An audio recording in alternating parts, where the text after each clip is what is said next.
Mike's hot boots on the ground, troops coming heavy with the no-nonsense sound. Ain't no filters, we break the mold. Stories hidden, swept away, now they're getting told. Spotlights hit, the tension pops. We ain't here for nothing but the real damn drop. We're busting bubbles, taking names, cussing and discussing, changing the game. No smoke, no mirrors, no curtain calls. This on the fire and call the dogs.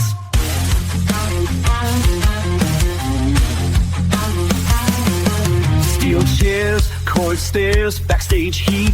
Legends fall when we bring that beat. Voices sharp, we cut right through. Best damn team, yeah, you know it's true. We ain't your daddy's play-by-play. We call it raw, we're here to stay. From bell to bell, win or lost. Truth don't care who signs the checks or calls the boss. Putting out fires, taking names, cussing and discussing, fueling the flames. Standing tall when the last bell call. Piss on the fire and call the dogs.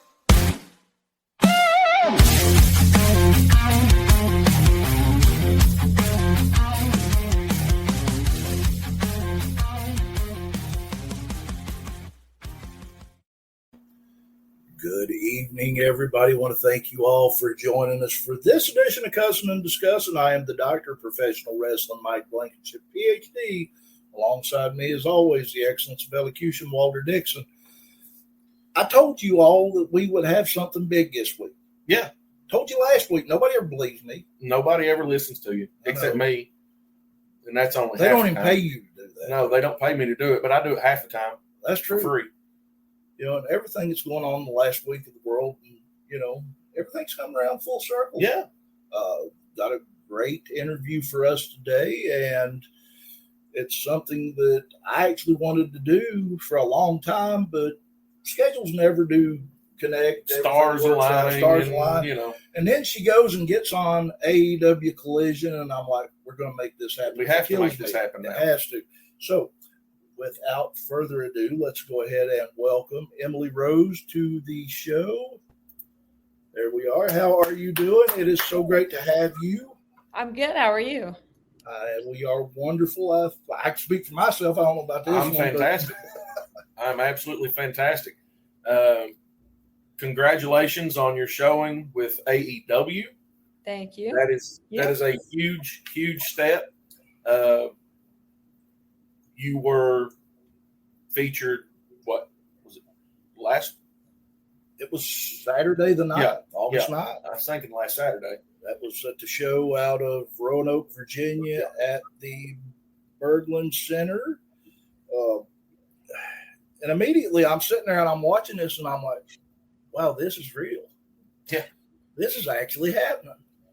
Yeah. I mean, to give a little bit of backstory on our past forays with you, we called a match at Johns Creek, Kentucky, March 1st, 2024. Yeah, a year and a half ago, over a year and a half ago. And come to find out, that was your very first match in front of fans. That is correct. Yes, it was. That is amazing. We feel blessed, really, to be able to call your first match in front of fans and then to get to see you on AEW. It's amazing. It's a good feeling for us. I know it has to be a good feeling for you. Definitely.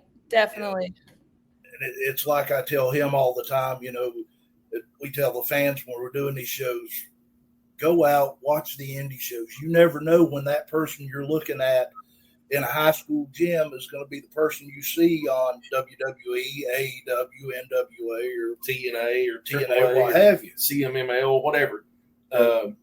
So let's just break this down right from the very beginning. What really interested you? What got you interested in wrestling? Was it something from your childhood? Was it after you were grown? Where did you first come to love wrestling? Growing up, I never watched wrestling. It wasn't until AEW came to Charleston in like 2019. My dad asked me if I wanted to go to that show, and I went and I watched it, and I thought it was really cool. I thought all the athleticism they were doing, all the different spots, and how they carried themselves, their persona. I thought that was all really interesting. So I started watching it after that, and then I just never quit. That's awesome. So Tony Schiavone actually touched on that a little bit during the match. Yeah. Give us a little more in-depth, like what was in your mind after that show, that first show that you watched in 2019, as you were leaving the building, kind of what was going through your mind? Were you thinking, okay, I need to find some place to train, or, what was really the thought in your brain? Well, at the time I was I think it was my sophomore year of college, and I was playing college softball. So I knew I couldn't start there, but as I was leaving, I was thinking like, after I'm done with softball, this could be another route I could go if I wanted to stay, active or be a part of something. So that's really where that came from. I knew like I said, I couldn't do it right then and there, but I knew I wanted to eventually get into it after I was done. So you were thinking in advance that, okay, I have to finish college. I've got 2 more years of college softball. Yep. And then what? It was okay. You're a coach and a teacher, I think. Yes. So, in your shoot job, so you're thinking, okay, this is something I can do to sort of stay active, stay physical, and if it leads to something big in the future, great, right? Yes, exactly. Let's see here. Oh, yeah, I'm just looking at this one here. You've wrestled for smaller promotions. Before doing the AEW show this past weekend, what's the biggest lesson you've learned from the indie scene, indie promotions, things like that? I think the biggest lesson I've learned is like basically be ready for anything, because I think I've gone to a couple shows where something has changed like last second and you had to like flip it right then and there, right before you walk out. And that's kind of how it was on Saturday. You go in not knowing what you're doing, and then 30 minutes before it's time, they tell you have a match. So you got to be ready and prepared for anything to change.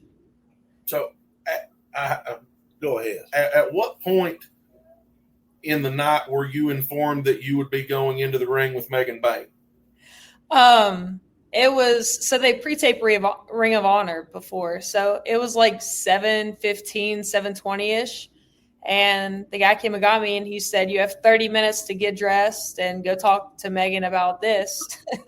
I was like, okay, let's go. It was awesome. It was so much fun. Definitely. I mean, facing Megan Bayne on national television, go ahead and take us what was going through your mind before that, talking to her, the match itself, and then what was going on through your mind after the fact. Yeah. Well, when he came and got me, my initial reaction was like, he's joking, right? Like this, you're giving me 30 minutes. But that's what I was kind of running through before. But I mean, after I talked to her, before the match, I knew it was going to be fine because she was great to work with. And, I actually wasn't nervous going out there. It was, don't ask me why, but I don't know. But I felt confident, and I guess it was kind of a fake it till you make it situation in my head, but I wasn't nervous once I stepped out there. The fans were awesome. They were cheering, and but afterwards, we go to the back, and it was kind of like, I don't know, it was kind of a surreal feeling. Like, oh my gosh, you just did that for, I don't know. It was crazy afterwards. I guess the feeling's surreal. I couldn't believe that. did you have any contact with Megan or with anyone else from the AEW roster after the match? Any sort of words of encouragement or wisdom or any critiquing, anything? Yeah, I actually asked Megan for some feedback, and she gave me feedback, and then we talked for a little bit. But once you get in the back, you talk to whoever came up with your match and like who got you. So they gave feedback, said it was okay and it was good, and we got through it. So I actually watched that match probably 2 or 3 times since Saturday, and I thought it was a great match. I honestly did.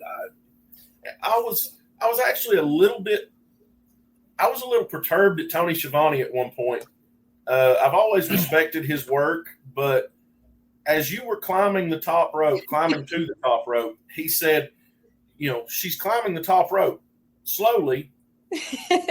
And I always, every time I hear that, talking about wrestling and going slow, I always remember hearing Undertaker say, if you think you're going too slow, go slower. Yeah.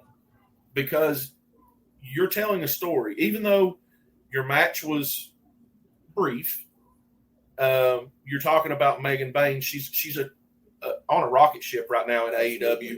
Mm-hmm. And it's my understanding she's still undefeated. So I don't know exactly what her record is right now, but I think it's like maybe 9-0 or something. I don't know. So she is definitely on a rocket ship. But, you were, in my opinion, you were doing exactly what you should have done at that time. You're giving her an opportunity to sort of sell that elbow, and which, by the way, that back elbow looked like it was spot on. It looked like it looked good. You're going to the top, but you're also giving this sense of, okay, I have to do something big, because at that point she had been in total control of the match. Oh, so yeah. you're giving the fans this sense of that you're going to try something big, and then she strikes. Mm-hmm. So I thought it was perfect. And again, I thought Tony a little overstepped, I think, there when he said slowly. I mean, it struck me wrong, but it is what it is. I mean, I had taken a bunch of stuff before then, so it was going to be slow regardless. Right. Yeah. Right. Let's see here. You're wearing the ACW shirt, Appalachian Championship Wrestling. You are a regular with them. You have wrestled with them for how many years now? I've really only been working like 1.5 years, so almost 2. Yeah. Pretty much solely with them. You've done a few shows for other independent organizations, but was there anything about the AEW backstage environment that surprised you or stood out, or that was just totally different from what you've seen in the past with independent promotions? I wouldn't say it was different. Everybody was so nice. They all, come up and introduce themselves and shake your hand and ask you, if you got any questions and all that stuff. But I mean, I don't think it was any different, but everybody was super nice, and obviously don't have anything bad to say, but yeah, it was just super nice. Let's see. Even in a shorter match, you showed poise. What do you want the fans to take away from your AEW debut? That, Megan Bayne, me and her are the same height, basically. And, if she can go out there and, give you a couple moves, big moves, and you can get something in. I mean, there's got to be some, fight back. I want them to see that, I didn't give up and everything is, going to be okay. Even after taking a bunch of moves, there's still some fight in there. And you are tall. Mm-hmm. You were a softball player, as we spoke about earlier. You've always been athletic. that's been kind of part of your life since you were young, right? But to be in the ring with Megan Bayne, who's as tall as you, and I know you don't get that very often. What was it like to kind of stand across the ring from another woman who was of similar athletic background and someone who shows that sort of poise and determination in her career? I thought it was so cool to be able to stand across somebody that's my height and, around my build. But yeah, it was super cool because, I mean, all the people I've wrestled are good wrestlers, but I don't think I've wrestled anybody as tall as me yet. They've been close, but nobody that's been my height. So I thought that was really cool. Go ahead. No, go ahead. What was that power bomb like? It was definitely something. I mean, it was fine. It was really fun to take, honestly. Really? What was it like? It hurt. Did Yeah, you see it? I mean, God, let her do it to you. Yeah. I'm usually the one giving them, so it was cool to reverse the roles. Yeah, finally nice to be on the other end of that. Yeah. So, question: Emily Rose babyface or Emily Rose heel? Which would you rather do? I think I'm better as a babyface, but I would love to eventually be a heel. I think being a heel is so much fun. I think that would be so much fun. That's a later on down the road type thing we have to work on. So it's Emily Rose babyface right now. We hear that far more often than I would have ever dreamed before we got into this side of it. Everyone says being a heel is just so much fun. The biggest problem that the heel has is the babies get to go out there and they get to get the crowd all hyped up and cheering for them, and then they get to sell merchandise to those same people, during intermission or after the show or whatever the case is. Heels kind of lose that ability. Not so much anymore, but it used to be a big issue. Right. The heels had to really, really work hard to push merchandise. I know that's not such a big thing right now, but in the future, it's something to think about. Yeah. But if you had total creative control, and this goes back to Mike's question about heel or baby, if you had total creative control over your character going into a full-time role with AEW, how would that look? I think I would still be a baby face, but I just want to be like me times like 10. Yeah. I don't know, like keep my same personality and like big and strong and tough. I think I'd be the same, basically just bigger and stronger and tougher, more of a in-depth character than I am now. So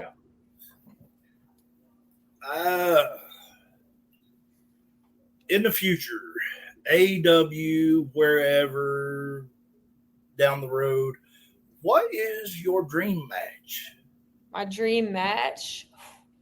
I love Chris Statlander. I've always liked Chris Statlander. I would love to wrestle. 3 of us. Yeah. Yeah, she's awesome. She's awesome. I remember first seeing Chris Statlander. I don't remember if it was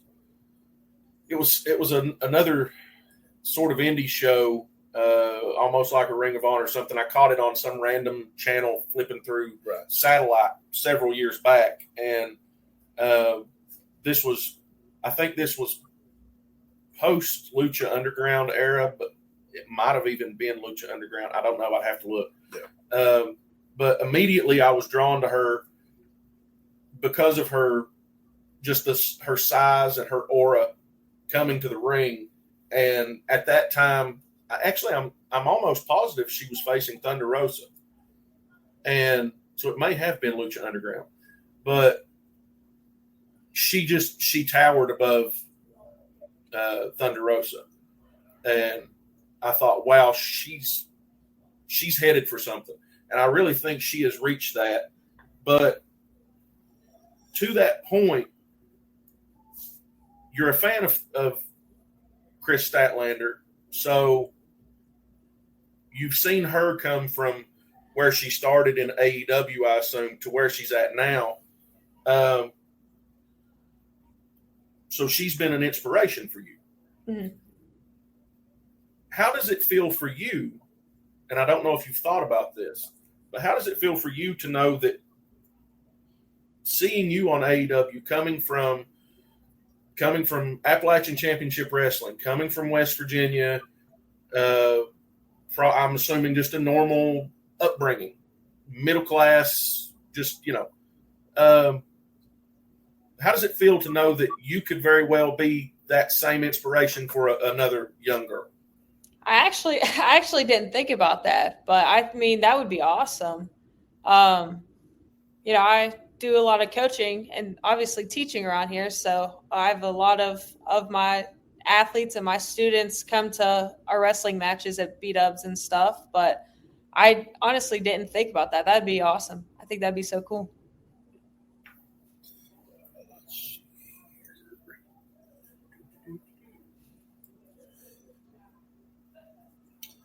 I do have one. How do you want to inspire younger wrestlers coming up that may have just gotten in or started to get in, or fans as far as your journey?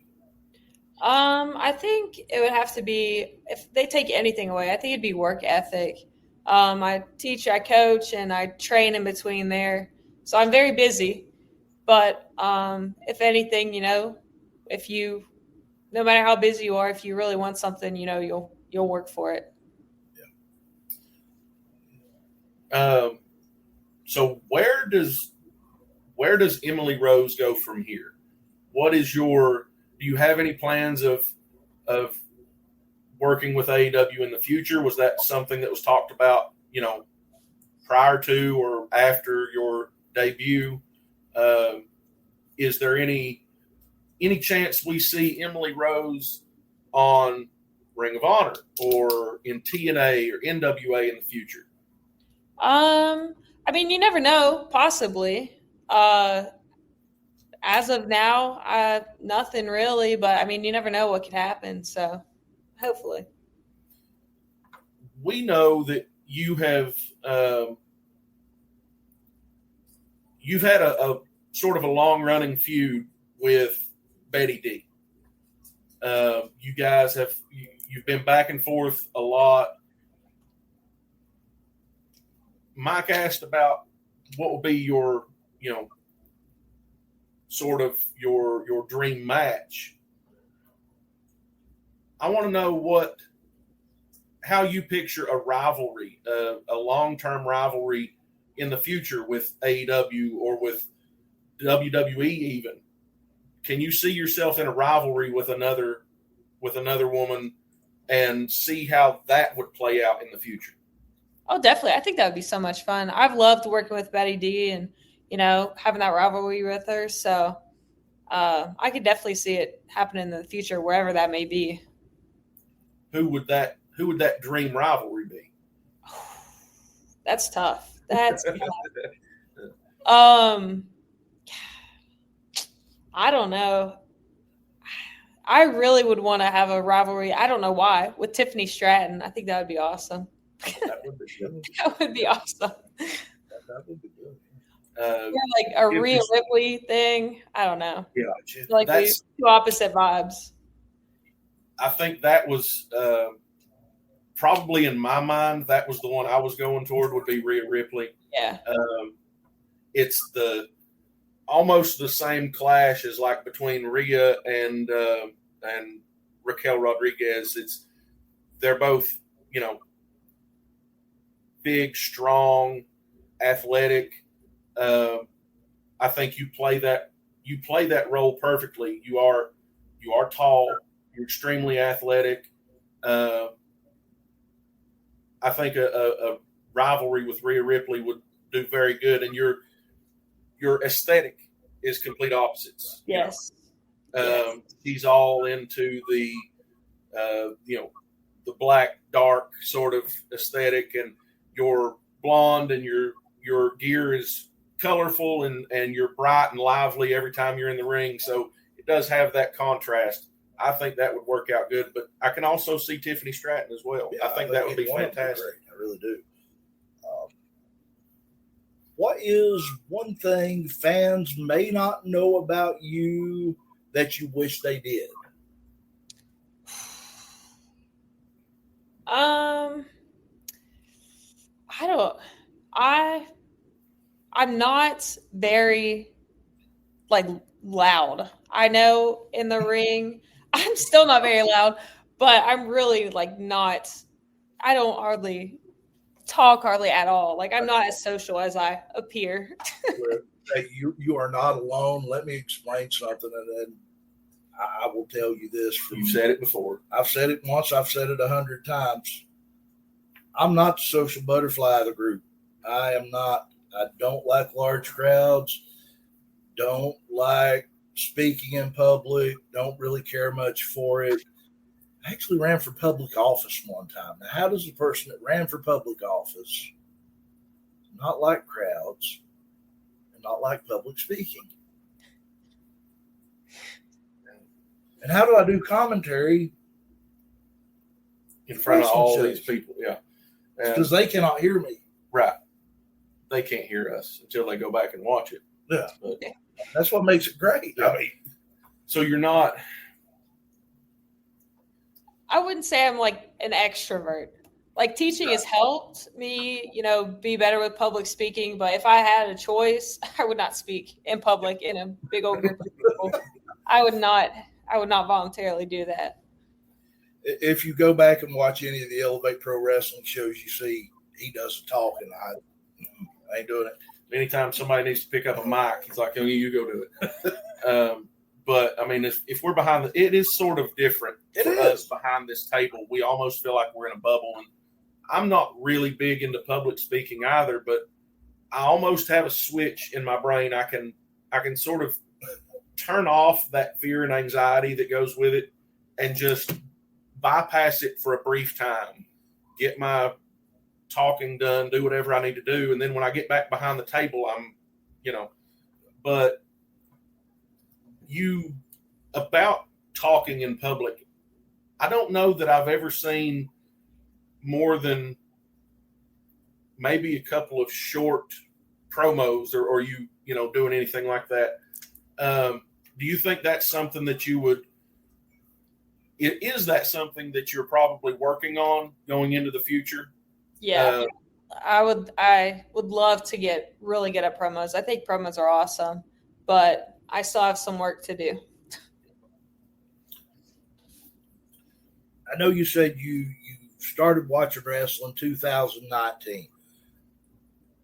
Have you went back and looked at old stuff, say 80s, 90s, early 2000s? Anything in particular that you go to or like? I really liked the NWO, the whole storyline there. That was really cool. What else? Just going back and watching Attitude Era stuff. What else? Rock and Roll Express. I like to go back and watch them to pick up tag team moves and different things like that. But yeah, I definitely go back and watch older wrestling and see what I missed. I would dare make a recommendation. Dare you? Yeah. Well, dare. That she go back and watch Rockin' Robin and Bambi. Those two for me in the early mid 90s. I think that is and of course women's wrestling has come a long way since then. I would even dare say that you may well be already superior to them from an athletic perspective. Yeah. But those ladies knew how to tell a story, and it would just be from my perspective, it would be something that I would, if I was giving you a recommendation, that would be you need to go watch those two, and how they could tell that story in the ring. I think they were fantastic for their time. Another one, Sherry, yeah, Sherry without Martel. a doubt, Sherry Martel. Yeah. She was, and that's another one. If you're looking to raise the bar, so to speak, on your promotional skill, Sherry is, I would say, she's probably the pinnacle of women's promos. I would say at least in the 80s. Yeah. But it's just us talking. So, is there anything, I know you have to go here just briefly, just shortly, but is there anything you want to leave your fans with? Anything you want to leave our fans with? Your goals, aspirations, how to strive for that and reach it? Anything that you want to say to them? Obviously the goal for some people is, WWE, AEW, a bigger promotion, but you just got to keep working hard.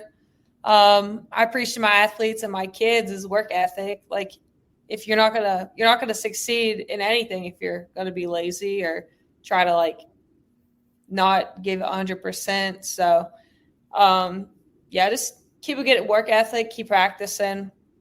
I know schedules sometimes get busy, but if you really want something, like I said earlier, you're gonna find time to work on it and do it. Awesome. So tell everybody how they can see you, where they can find you, this, that, and whatnot. Plug yourself. Yeah, plug yourself. I'm on Instagram. It's iam.emilyrose. I'm also on Twitter. I am _Emily Rose. But some upcoming shows. I'll be working for ACW September 20th in Barbersville. That same day, I'll also be working with PWL in Mercer Mall. What else? I'll be with Battle on the Border September 27th and October 1st, or October 4th, I think it is.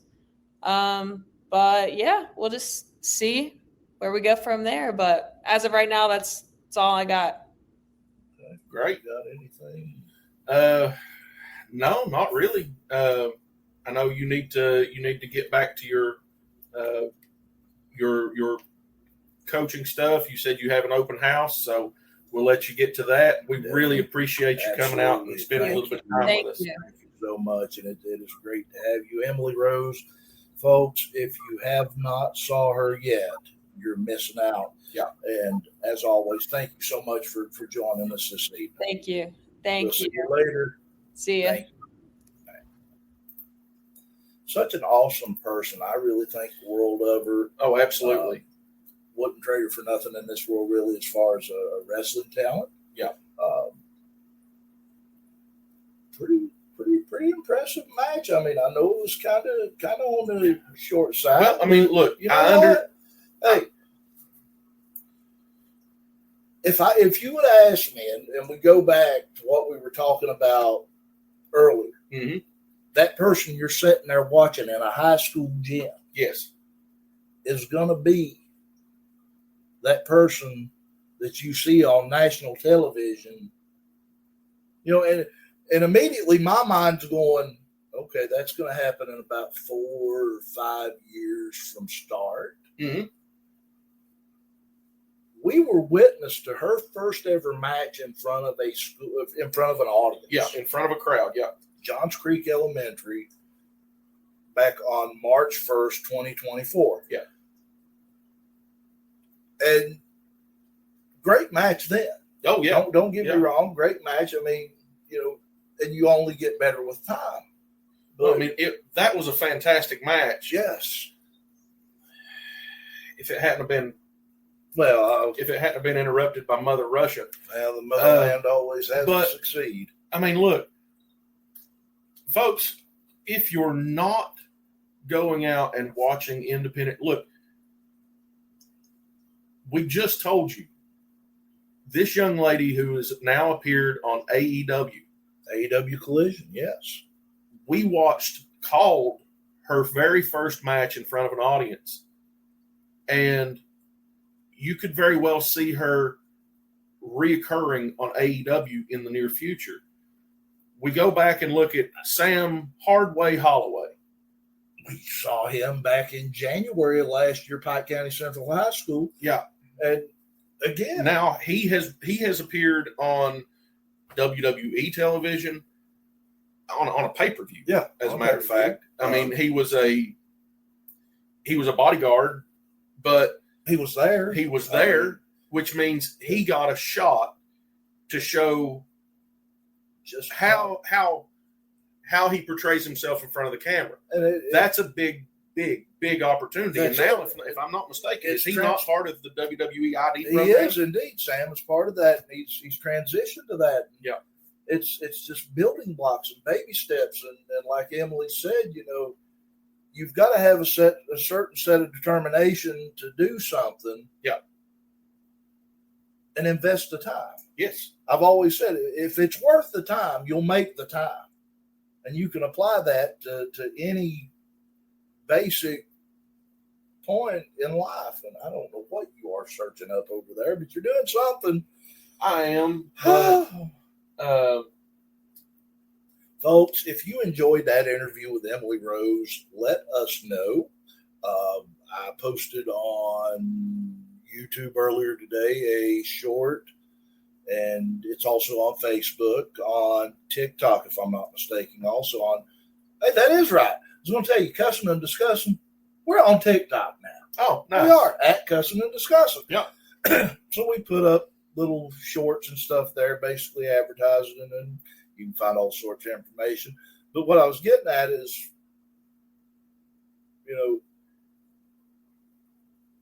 if you invest the time, if you focus your efforts, eventually you'll get there. Yeah.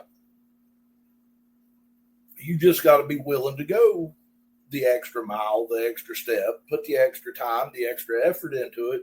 Like Emily said, you have to be able to put in the work. You have to be willing to put in the work. That's it. And the truth is, we have now witnessed a handful. We've witnessed a handful of young independent talent making the jump. Emily Rose, Sam Hardway Holloway, Josh Bishop. Josh Bishop, Gaston LaRue. He's been with the NWA Exodus. So there's 4 right off the top of my head. I'm sure there's a couple more. Yeah, I mean, I know it's so hard to. But the truth is, we can't preach this enough. That yes, we understand that the aura of WWE or AEW, one of those weekly televised shows, we understand the aura and the sort of pomp that comes with those. And we've been to some of those shows ourselves. But if you're not going out and watching independent wrestling, you're missing a huge opportunity to get to witness some of the future AEW stars, future WWE stars, future TNA stars before they hit it big. You can land yourself an autograph for one of these folks for a few bucks rather than waiting until they're big and having to pay $100. It's like this, and we've said it, and with the rising cost. Yes. WWE now going to ESPN for their PLEs. They just signed another deal. I can't remember where at for their streaming. Who? They signed a deal. Who did? WWE. Oh, with ESPN. With ESPN, but they signed one for their library. Oh, yeah. I can't remember who that was. It's old age, few shots in the head. It's all right. But no, I know Elevate Pro Wrestling seats are $10. Yeah. Most of the time. That's 3 seats for the price of a monthly ESPN subscription to watch WWE, to an indie show. So you can take you and 2 other people and go to one of these shows and support the local talent that busts their rear ends. Paramount, yes.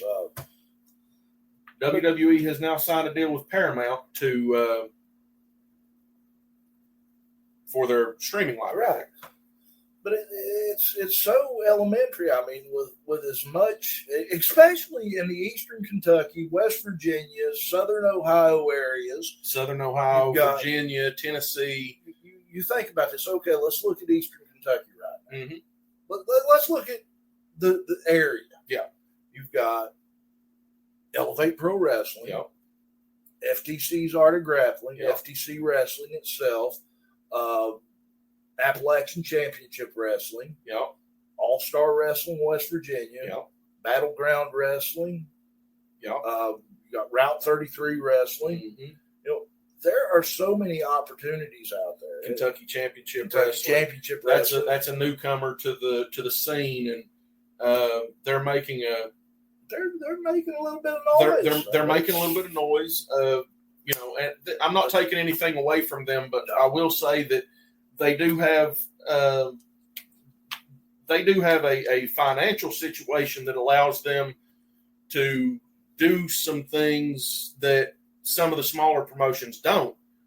But that's just that's icing on the cake. Yeah, but right? it's one of those situations that if that's professional wrestling, and I've said this for a long time now, it's for everyone. Yeah.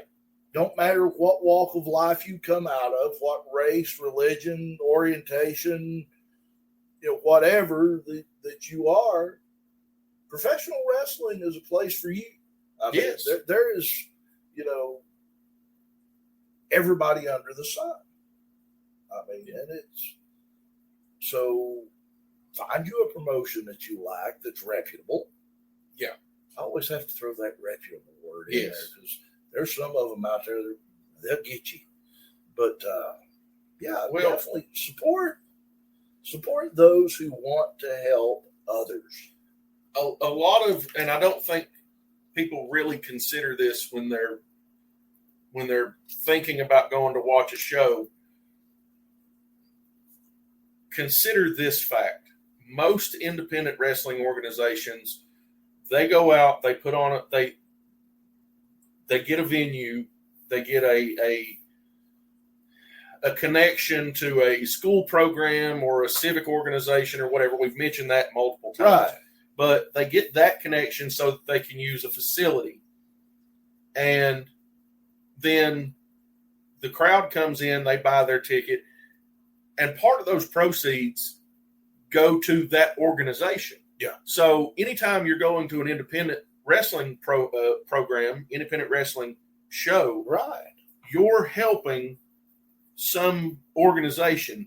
For example, with Elevate Pro Wrestling, we have done middle school basketball programs. We've done volunteer firefighters, Disabled American Veterans Organization, the Shriners. We've helped Shriners. We've done a lot of programs where we try to give them an opportunity to raise money for their program. Mm-hmm. And sometimes it's a little bit, sometimes it's a lot. Sometimes they make some money and we just barely break even. It's just, part of the game. We take the risk on that, and either way, they still come out ahead. So, and the fans get a good show. They do. Look, if they're coming to an EPW show, the fans are getting the best show they can get in this area. That's just fact. Yeah, I mean, there's no doubt about it. But, I mean, I'm not just tooting our own horn here. But toot. That's it. Double A, be proud. Yeah. But no, it's just amazing. And Emily Rose, like I said, getting that opportunity.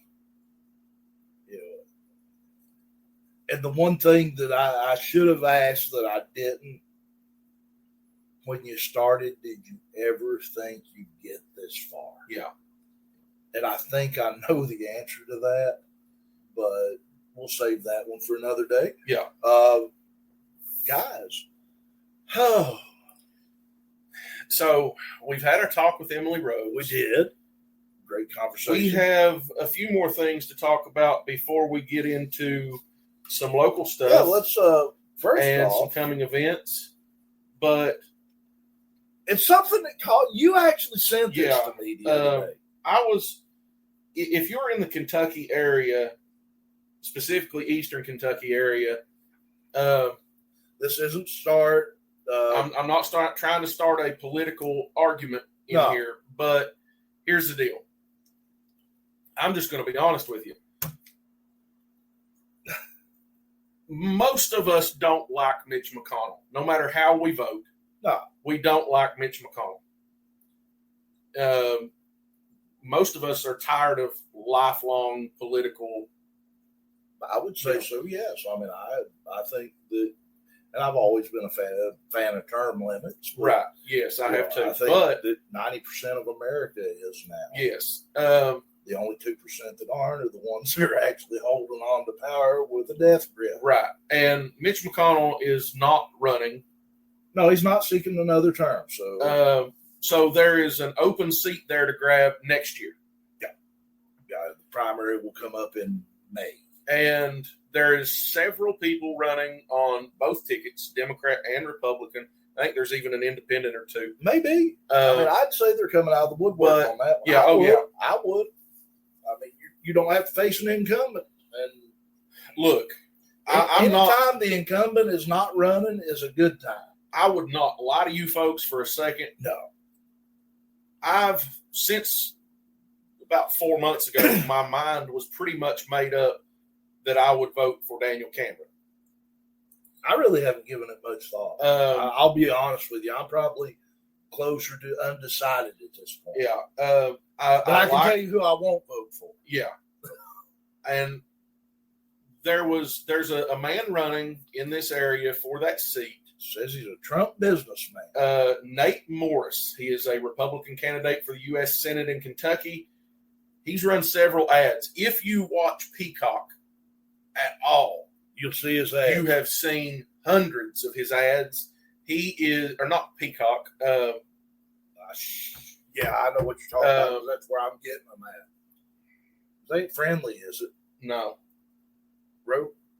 It's Pluto. Pluto. That's Pluto Pluto TV. Television. Pluto TV. How do we get on Pluto? Yeah. He has probably paid thousands to be on Pluto. I'd like to send him to Pluto. I'll tell you that right now. While I was watching, I've been watching. Sheena and I have been watching, rewatching the Andy Griffith Show from the beginning. Oh, I love it. Okay, till you get up to the colored episodes and forget it. What? You can't say that. I just did. You said colored. I said. You said colored I episodes. said it. I know I you said did, it. but that's not, you can't but say. I said you it. can't say that. The hell I can. I did. I said it. I'll do something with him one day. Andy Griffith was better before they went and made all the changes. That's just well, all there is I'm to not- it. I'm You not cannot disagreeing argue with- that. But the biggest change was when Don Knotts took off. Yeah. I think that's when the show kind of had a falling Well, they away. went the pot in the handbasket. But also, I've been watching Matlock. Yeah. On Pluto, the original Matlock. Not With the Andy. Not the Kathy Bates. Not the Kathy Bates version. Not that I have anything against Kathy Bates. I think Kathy Bates is I think she's fantastic. a great actress. But Love Kathy Bates. I'm watching the original Matlock. So, like 4 times an episode, this Nanny? oh god, That's what I I call want him. to call him a lot of things, but this guy's ads show up. You know, at first on when I Pluto. saw it, I was like, when I first saw his ads, I'm not talking about the one we're going to discuss. Right. I was like, okay, he has my attention. And then you send me this one. Well, look, The very first ad I seen of his was him riding on the back of a garbage truck, and just he's not talking about his own political viewpoints. All he's doing is saying, I'm not a Mitch McConnell boy, I'm a Trump guy. Yeah. And he throws a picture of Daniel Cameron and somebody else into the back of the garbage truck. Andy Barr. Yeah. And I'm like, okay, you've not told me anything. Right. You've told me zero. Yeah. You have told me absolutely nothing about yourself. I don't care who you support outside of your own viewpoints. I want to know your viewpoints. Right. I don't care that you don't like Mitch McConnell. I don't like Mitch McConnell. But that's not going to stop me from voting for someone who maybe did get along with Mitch McConnell. No, if their viewpoints align with mine, I'm still going to vote for them. Right. But let's get off of the political side of it. And this thing right here that we're getting ready to show you, this was the moment when I said, if I ever had any inkling of thought that I would vote for Nate Morris, it died. Just lost it. It died. It died. And this right here, and I think as wrestling fans, you all will appreciate.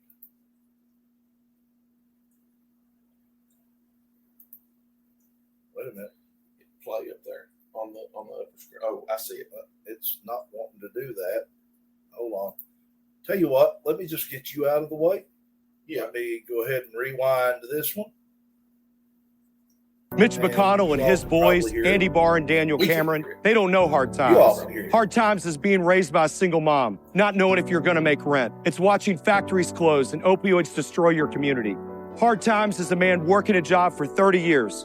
They give him a watch, kick him in the butt, and say globalism took your job. That's hard times. And that's why I back Trump's tariffs 100% to bring back American jobs. I'm Nate Morris, and I approve this message because I'm a Trump guy, not a McConnell boy. Oh.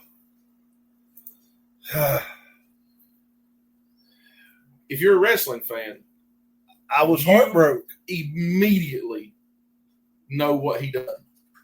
Yeah, right. If you're not, then watch this. Well, pull him down like you did before. Get him out of the way, big mouth. Rewind this one. Hard times on Dusty Rhodes and his family. You don't know what hard times are, Daddy. Hard times are when the textile workers around this country are out of work and got 4 or 5 kids and can't pay their wages, can't buy their food. Hard times are when the auto workers are out of work and they tell them go home. And hard times are when a man has worked at a job 30 years. 30 years, they give him a watch, kick him in the butt, and say, hey, a computer took your place, Daddy. That's hard time. That's hard time. All right. Here's the deal. I actually showed my dad the Nate Morris ad. Yes. Your dad's not a wrestler. No, my dad hates professional wrestling. I mean, I'll just be brutally honest. He doesn't like professional wrestling, never did, wouldn't never sit down and watch it with me, wouldn't go to it, yada, yada, yada, bullshit. But Dad saw that, and he's like, okay. I said, now watch this. And I showed him that Dusty Rhodes clip. And my dad, not being a wrestling fan, said, first guy didn't have no emotion. Yeah. It was like he was reading it off a teleprompter. Probably because he was. I said, yes, Dad. I said, that's absolutely it. I said, that's the difference in fake and professional wrestling. Right.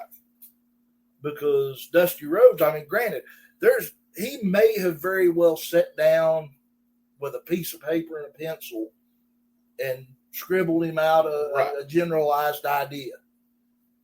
But I can just about guarantee there was no teleprompter involved. Oh, no. Well, this is before teleprompters.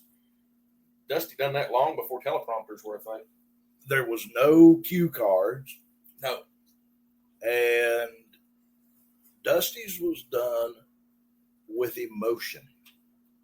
Dusty, I don't care what you think about professional wrestling. No. When Dusty gave that promo, that was from the heart. Yes, it was. That was truly from somewhere deep inside him. And it was real emotion that he showed there. So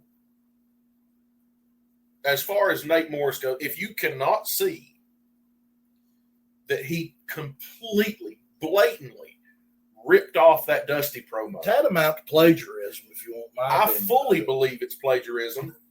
I mean, I would go so far as to hope and pray that someone, somewhere makes sure that Dustin and Cody see this show and see that ad, and the estate of Dusty Rhodes sues Nate Morris into the dirt. Okay. Who owns that clip? And I mean, we use it for educational. Right. Who owns the Dusty Rhodes clip? It's NWA. It was Crockett Promotions then, wasn't it? Crockett Promotions, which became WCW. Right, which became Who sold to WWE. Right. So WWE owns the rights to that library. Right. And I pray to God they sue the hell out of the bastard. I hope someone, but that's what I'm saying. If they get that to Dustin or Cody. Oh, God. I mean, that's a ripoff. Do you not think that Dustin or Cody one is not going to call somebody and say, hey, look at this joke. This satchel full of Richards needs to be took down a notch. I pray that somebody sues him into oblivion for that. God help me. We had to talk about it, but I mean, I really pray somebody sues him into oblivion. Absolutely. I mean, ridiculous. You know, we got some local results, though. Yeah, we do. Coming off of ACW, Appalachian Championship Wrestling's The Guarantee was Thursday, August the 7th, 2025. Took place at the Buffalo Wild Wings in Cross Lanes, West Virginia. It was a free show. Okay. By the way, all of their Buffalo Wild Wings shows are free to attend. Still got to pay for the food. Still got to pay for the booze. Grab you some wings and a beer or whatever your drink of choice sweet is. Tea with lemon if you me. And have some food, spend time with family, and watch a wrestling show. That's it. I mean, it don't get much better, does it? No. I mean, I don't know how else.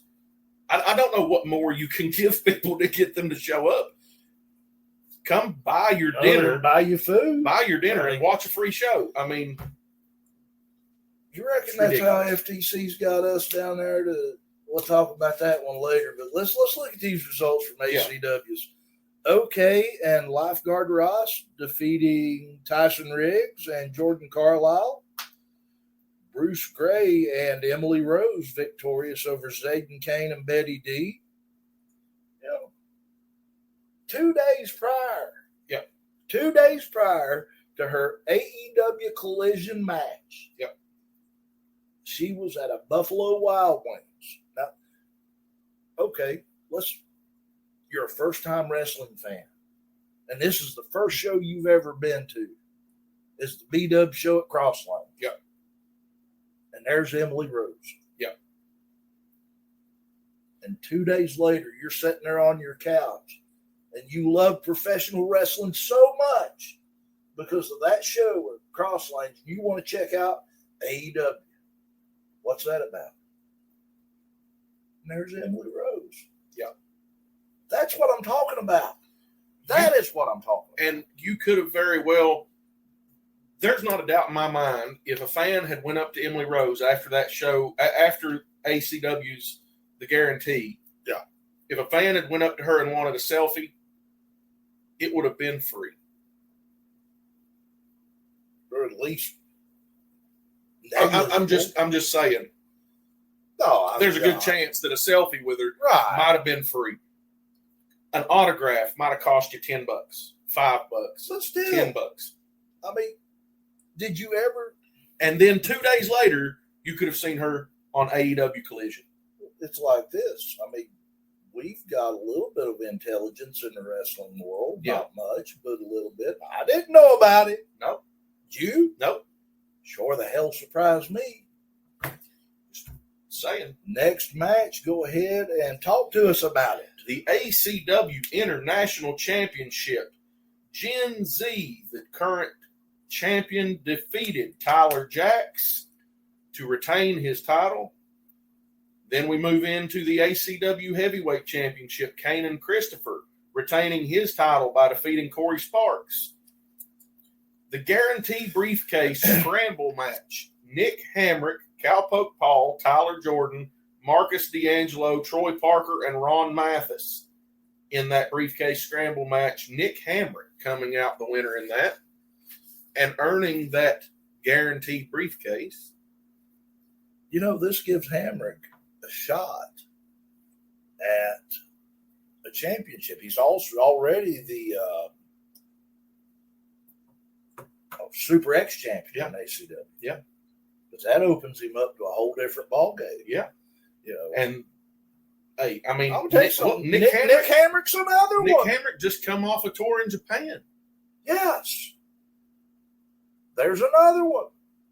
We've called several matches for Nick Hamrick at multiple promotions. Wonderful conversations with and him. Yeah, I mean, you know, I hate to throw the baby out with the bathwater, but yeah, you know, one of the most intelligent people that you'll ever meet. Yeah, especially as far as professional wrestling goes. Professional wrestling and being handsome Nick Hamrick. Yeah, I mean, there's no doubt about it. And the last match on that card, the Rip City Shooters, Josh Bishop and Wes Barkley, defeated Point Break, Johnny Mahalo and Keegan Taylor.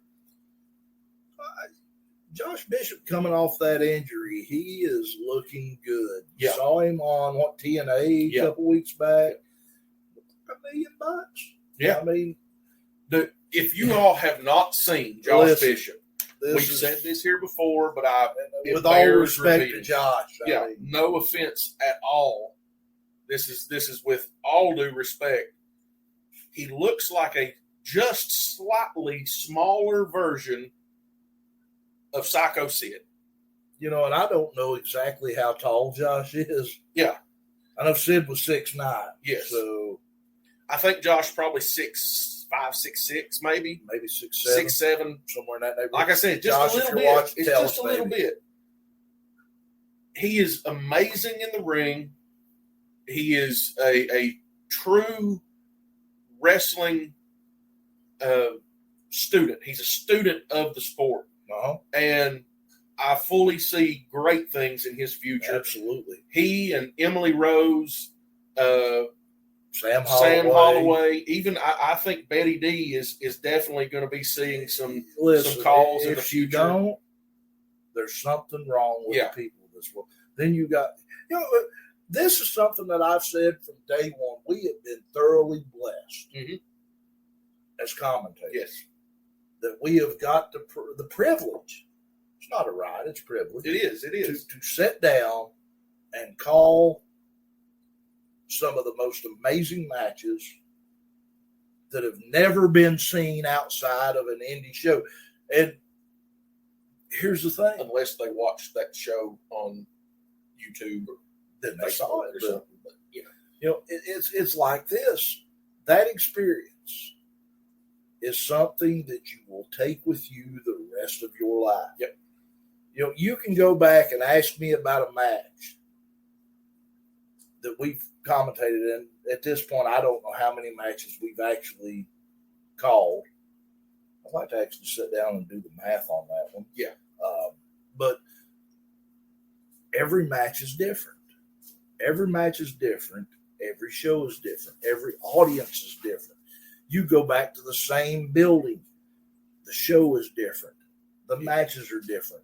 The audience in attendance is different. Yeah. There's obviously going to be some overlap with the audience. Right, but and there's probably going to be some overlap in the talent that's there. How the audience reacts. Yeah. Versus how they very react. much different. It's something that you will treasure for your life. And folks, seriously, everybody's worried about what we gonna do because WWE's raising their prices. Don't worry about it. Take your money, do what we're gonna do. We're gonna watch a whole lot more indie shows. Yeah. I know there's one coming up at Route 33 here the next little bit that I'd love to go to. I don't know what date that's on. Yeah. If it's plausible, and I'm all for it. But look, you can spend $30 a month on ESPN to be able to watch just the WWE Premium Live events. One, or because you can buy a month 3 tickets to an Elevate Pro Wrestling show. That's you and 2 other folks. Or you 3 times. Yeah. Whatever. So, while we're talking about Elevate Pro Wrestling, before we get into this, let's go ahead and take a moment. Elevate Pro Wrestling available on Facebook, YouTube, Rumble, Thread, TikTok, Instagram, I'm sure X. Mm-hmm. It's growing.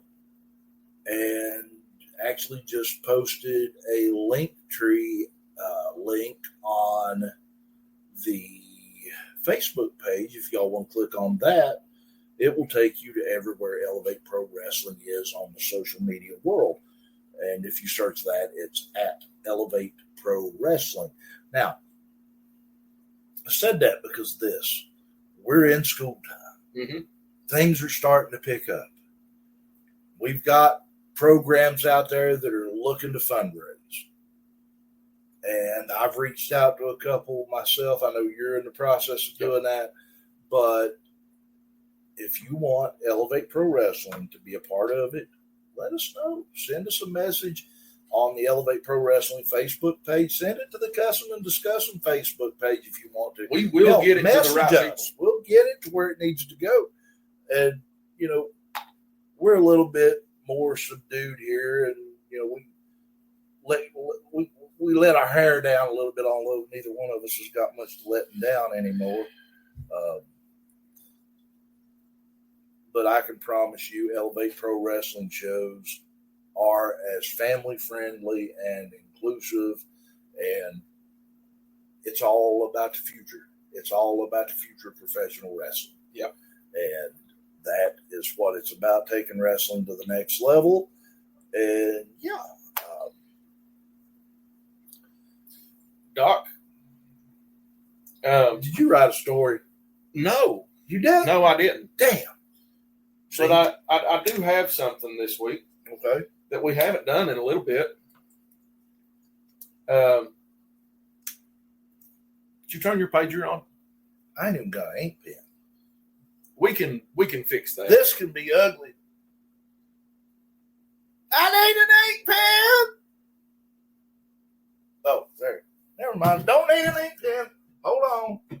I got this.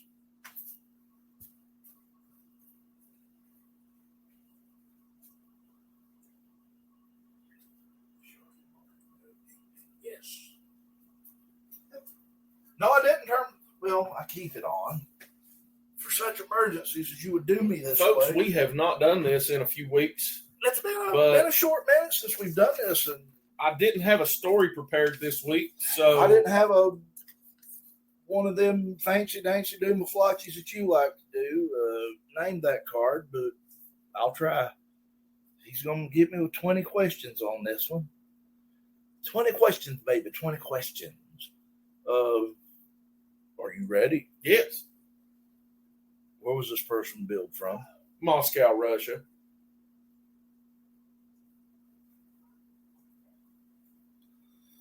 Who trained this person? Gangrel and Rikishi. That actually explains a lot. That just screwed me completely. Title history. This person was named Most Improved Wrestler of the Year in 2014 by PWI. Ranked number 8 of the top 500 singles wrestlers in the PWI 500 in 2015. Rolling Stone magazine gave this person worst storyline in 2015. WrestleCrap gave this person the Gooker Award in 2015. Wrestling Observer Newsletter gave this person Best Gimmick in 2014. Most Improved in 2014. Most Underrated in 2017. This person held the WWE United States Championship 3 times and received a Slammy Award for Match of the Year in 2014.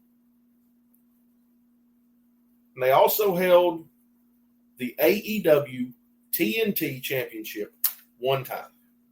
It's Rusev Day. It is Rusev Day. Miro, you are correct. That is Miroslav Petrov Barnyashev. If you say so. Born Christmas Day, December 25th, 1985, in the People's Republic of Bulgaria. Married to C.J. Perry, Lana. The former Lana. Has went under the ring names of Alexander Rusev, Miroslav Makarov, and Rusev. He's 6 foot tall, 304 pounds, trained at Florida Championship Wrestling by Gangrel and Rikishi. Interesting. I did not know this about him. We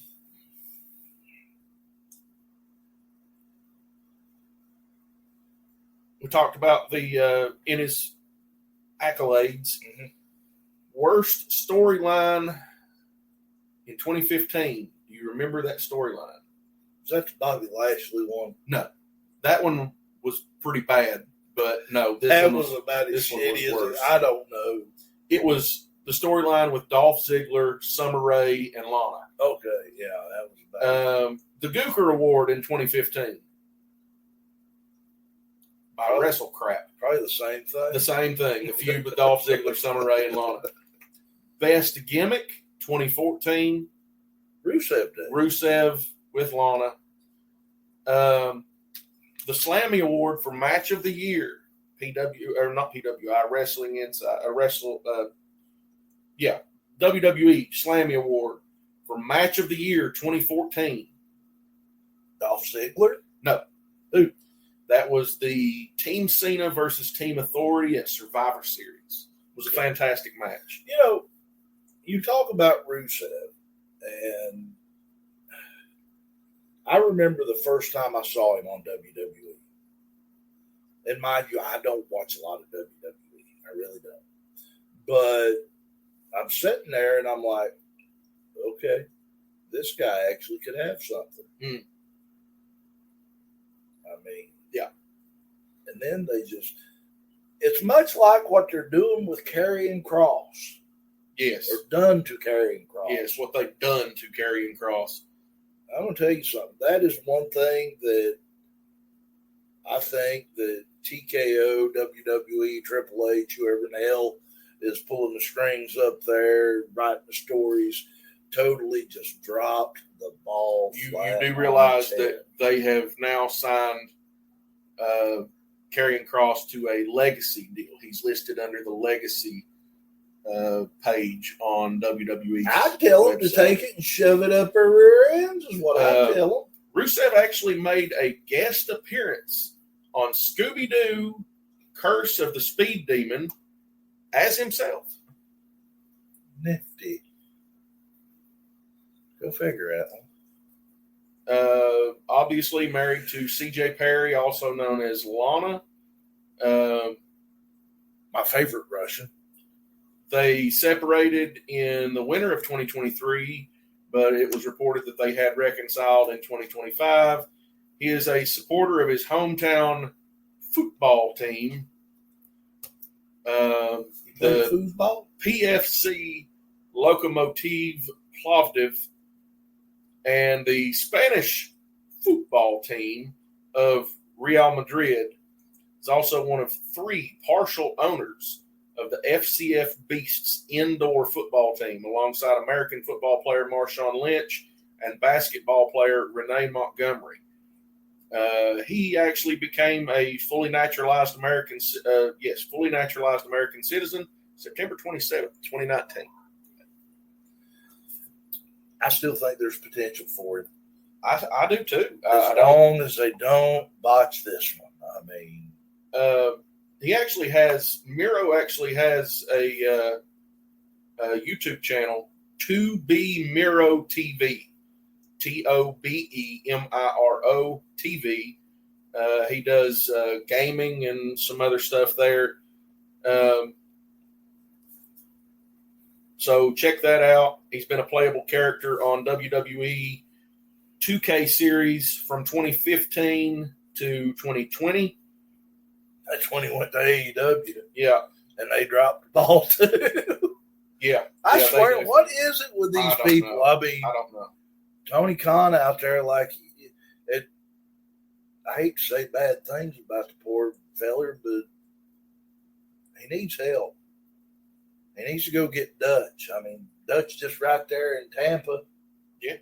I mean, you get Dutch and let Dutch do the. As I stated, Miroslav was born in Plovdiv, Bulgaria.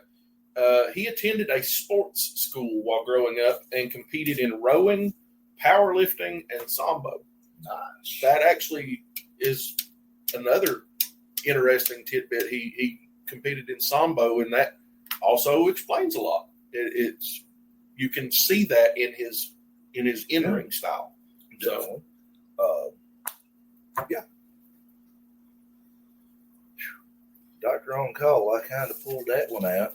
Yeah, you got that one pretty quick, considering you haven't been on call in a month. I haven't. I've had vacation. I mean, been doing things out, trying to show these people that live shows are just as fun as the taped ones, and we have a good time doing them. And speaking of live shows, like I said, if you know someone you want to see, let us know.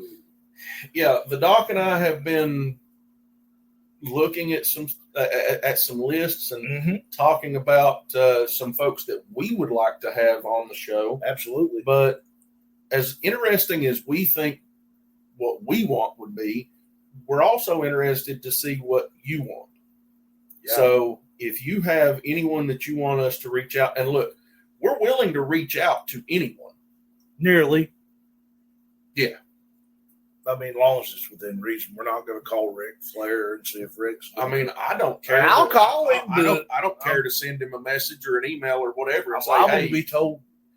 Right. You're who? With where? It doesn't matter if we don't get them. I don't have a fear of shooting someone an email and saying, hey, we've got this show and we'd like to do an interview with you. The worst they can do is tell me no, they're not going to kill me and they can't eat me.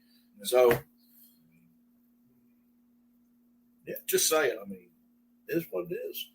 But we do have some events coming up. We do. We really do. And the first one out of the gate, FTC, failure to conform.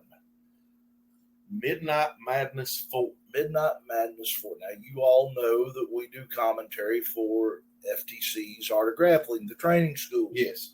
This is actually the big league. I don't like to call it that because, well, I love my AOG people. Well, I love AOG. The rest of them might be able to stick it. A great majority of the AOG people are going to be on this card as well. They are. I mean, yeah. But they are having their Midnight Madness 4 Thursday, August 22nd, 2025. This is going to be taking place at Drifter's Bar, 205 South 3rd Street. Bell time is at 8 p.m. VIP ringside seats available at Drifter's Bar and Grill or via PM. So PM Drifter's Bar and Grill, I'm assuming. Mm-hmm. Yeah, $20. That's not bad. That's not bad at all. Still cheaper than you can buy WWE package. Especially considering you've got an opportunity here to see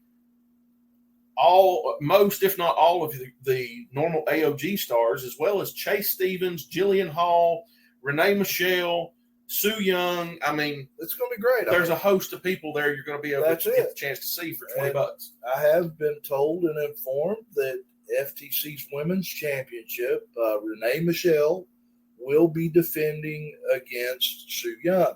So that's, yeah. And we'll be there calling the action. You're damn right we will. Yeah. I mean, where else are we going to be? Hey, look, if there's food involved, y'all know how to get me. I'm just saying, I do it. We'll work for hot dogs.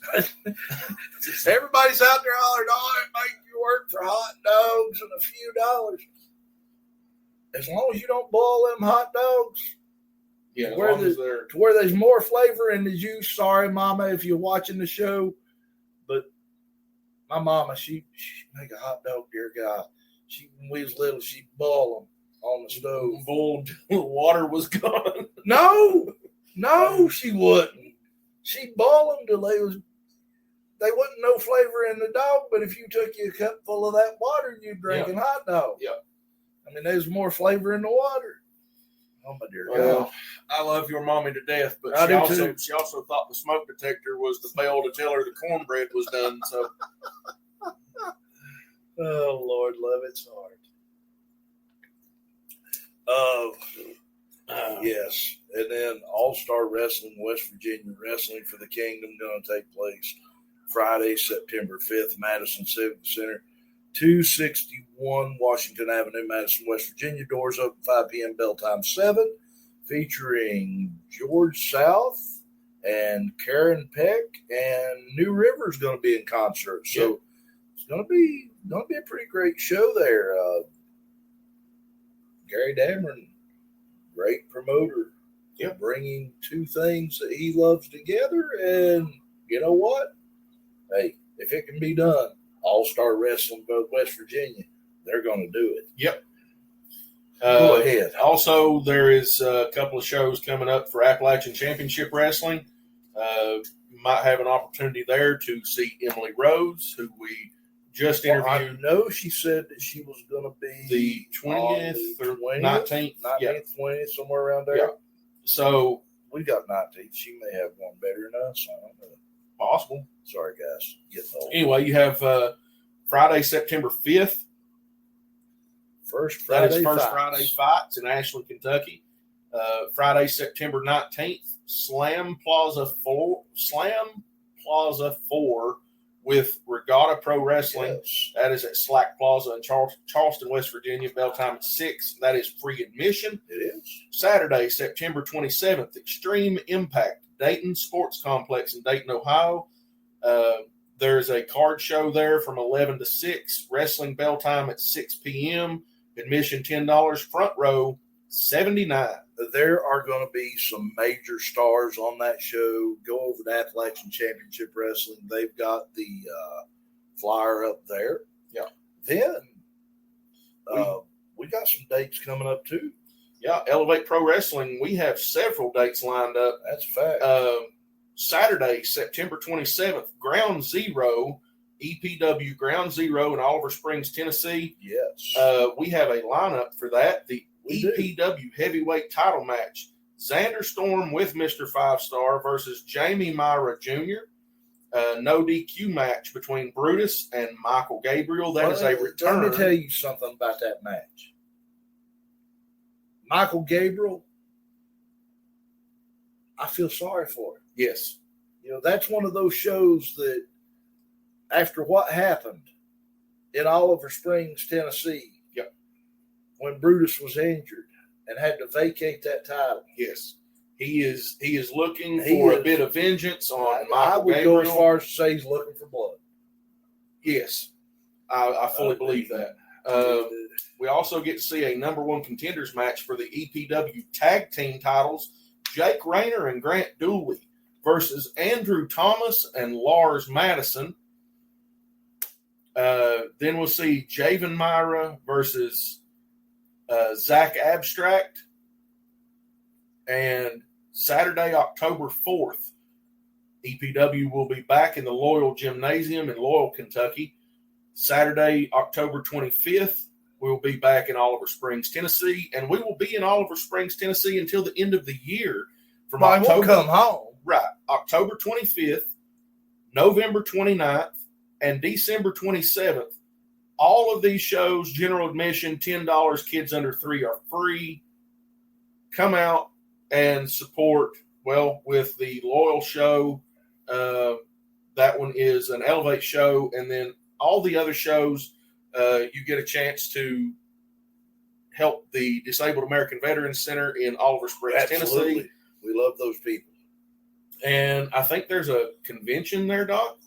There's a convention coming up. It is the Toy Stock Collectibles Convention, Saturday, October 11th at the Benny Keatum Temple, 100 Courier Street, Charleston, West Virginia. Starts at 10 a.m. Going to have Shane Douglas, Marty Jannetty, Hornswoggle, and Eddie Deason going to be on hand. Going to have vendors, food trucks, vintage toys, comic records, and more. This is one of those where we always talk about our friends at Time Warp and Appalachian Championship Wrestling and A Walk in Time. This is where they all shine. Yes. And by the way, as always, all of these shows, all of these promotions, card subject to change. That's it. We might show up. Yeah. Never know. I mean, that's what subject to change means. Right. Yeah. It means we might show up. And then, like I said, in September, Route 33 Wrestling is having a show. Go over to their Facebook page. You can find out. I'm sorry, guys, that I didn't have it on the list, but today was crazy. And if I could only write a book, it would be a coloring book, and we'd take it over to a certain library, and it'd probably be half colored by nightfall. Yeah. But nonetheless, do want to. Is there something else we were supposed to do?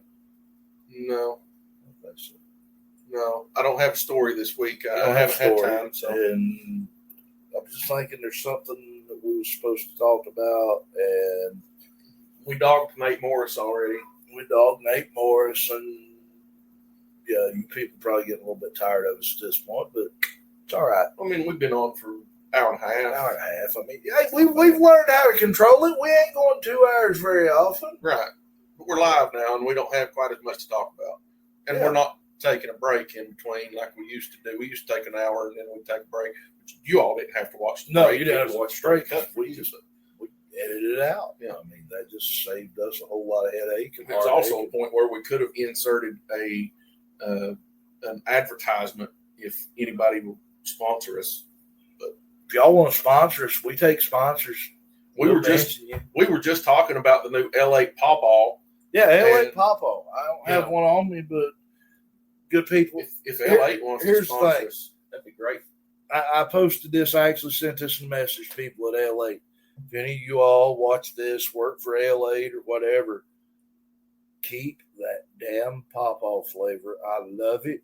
It is addicting, and if you take it away from me, I will probably come to Winchester, Kentucky. Yeah, it's not good. But I do want to say very big shout-outs to our good friends. First off, the good people at Time Warp, Earl and the gang at 500 Winchester Avenue. It's beside a Belk's if you want to access it from street side or inside the mall. Either way, go down there, see Earl and his gang. They've got some awesome stuff, toys, collectibles, the like.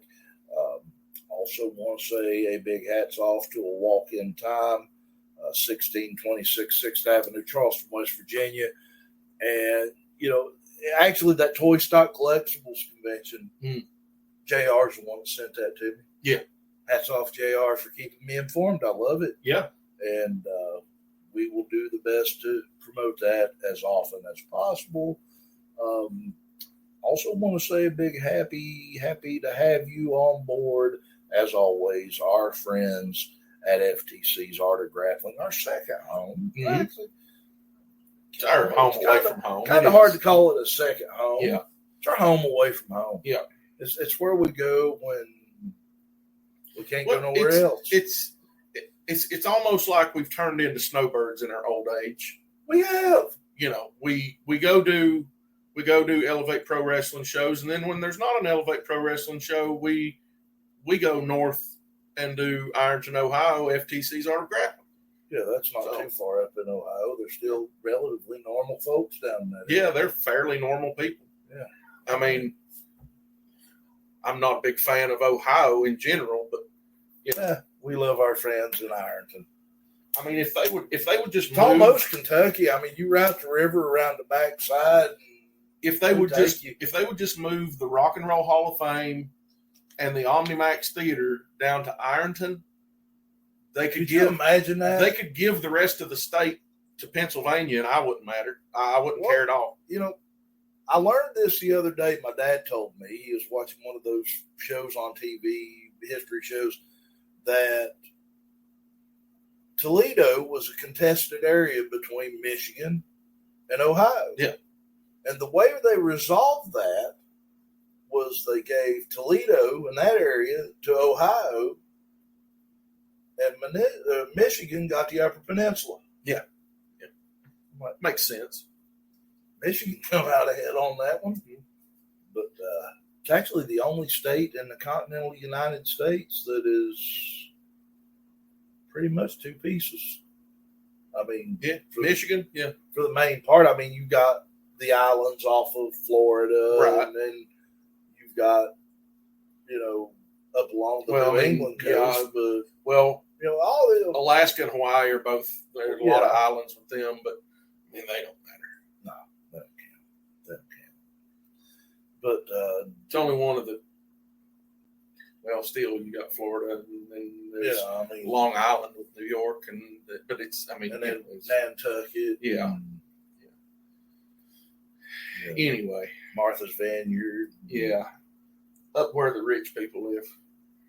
There's almost Cajuns there, Justin Wilson said.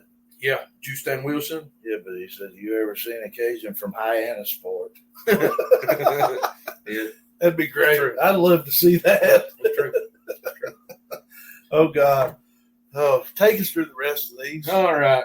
Big shout out to John and Bob over at the Indie Wrestling Experience. Guys, check them we out. love you. We really do. Fantastic bunch of guys, and they look at indie wrestling all over the place. If you're interested in finding out about an independent wrestling show in your area, go check them out, because chances are they've probably seen it. They've probably given it a review. And, hey, it might just surprise you as to how good some of this stuff is. And, of course, a big shout-out to our wonderful friends at the Wrestling Society Network. Check them out on their website at thewrestlingsocietynetwork.com, Wrestling Society Network on Facebook. Check out their app on Roku, Apple TV, Amazon Prime, as well as, I don't know if it's out yet, but they are working on a standalone app. Yes. So look for that in the Apple and Google Play stores for the Wrestling Society Network app. Be on the lookout for that. Those folks, Brady, Bear, Brox, Amy, and a whole host of other folks have put countless hours into building content for that organization and bringing wrestling content from all over the world to one place. So we as wrestling fans will have a place we can go, a singular spot to view wrestling past, present, and future. Absolutely, and it's great to have them on. Yes, and of course, a big shout out to my wonderful wife, Sheena Dixon at Sheena Dixon Photography, for all your photography needs. School starting back, so we'll have homecomings and senior nights and proms and senior pictures and sports photos and all this stuff. She does it all. She's also working on a few odds and ends coming up. She does family reunions. She does baby pictures and newborns and weddings and everything. If you want to take pictures of your divorce papers, she'll do that too. Mug shots. Yeah, I mean, if the police want to hire her to do mug shots, or if you just want an extra, for your take them corpus pictures at funerals. No, probably not. She don't do photograph snakes either. She don't do funerals. She don't do snakes. So there you go. That just takes the whole line out. But check her out at Sheena Dixon Photography on Facebook, and I think that's all. And as always, and again, guys, if you haven't had the chance yet, go back. AEW Collision from August 9th, 2025. I found it on Daily Motion. Emily Rose, Megan Bayne. Yeah. Great match. Yeah. Great seeing Emily. And again, Emily, if you're watching, thank you so very much for stopping by today. We appreciate you. We love you. We'll always have your back. And I actually found it by just Googling Megan Bayne versus Emily Rose. It's pretty well talked about right now. It is. Especially in this region. Look, I understand, and there's a word that wrestlers don't like to use anymore, and I won't use that word, but do not ever think that being enhancement talent is a bad word, because that is your opportunity. That is your shot at the big screen, as your shot in front of live cameras, a live audience in a professional setting. Damn right. And never take anything away from folks who get those opportunities, because just like Emily Rose, it's just like Sam Hardway Holloway, just like Josh Bishop and Gaston LaRue, you will never make it higher if you don't get those opportunities. And speaking of Gaston LaRue, big shout out to Gaston LaRue. Hey, he is taking a bit of a hiatus because he has a baby on the way. Adding another member to the family orchestra, is he? Yeah, adding another member to the orchestra. That's it, Mr. So congratulations, Gaston. Professional wrestling, Gaston LaRue and his wife. Guys, so great, so great. And again, like I said, we're on all sorts of social media. You can find us if you're looking for us at Cussin Discussin. Most major podcasting platforms, YouTube, Rumble, and right here on Facebook. We are live tonight. And if you did not check us out, you can go back and watch us later. But do you think it's that time? What time? I think it's time to piss on the fire and call the dogs. You know what? I agree with you. Time we get this thing loaded up, let the rest of the world watch it, it's going to be time to slow down. So, for the excellence of elocution, Walter Dixon, I'm the Doctor of Professional Wrestling, Mike Blankenship, PhD, saying to you, until next time, so long from the Bluegrass State.